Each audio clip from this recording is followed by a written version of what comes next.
ধামরাইয়ে সড়ক দুর্ঘটনায় 4 শ্রমিক নিহতের ঘটনায় 3 দফা দাবিতে ঢাকা আরিচা মহাসড়কের শ্রীরামপুর এলাকায় সড়ক অবরোধ করেছেন গ্রাফিক্স টেক্সটাইল নামে একটি পোশাক কারখানার শ্রমিকরা।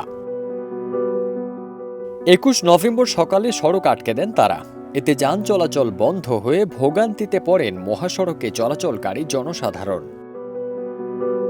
এর আগে বুধবার রাতে কালামপুর কাওয়ালিপাড়া শাখা সড়কের খাগুড়তা এলাকায় বাস ও ট্রাকের মুখোমুখি সংঘর্ষে 4 যাত্রী নিহত হন। এ ঘটনায় আহত হন আরও অন্তত 15 জন।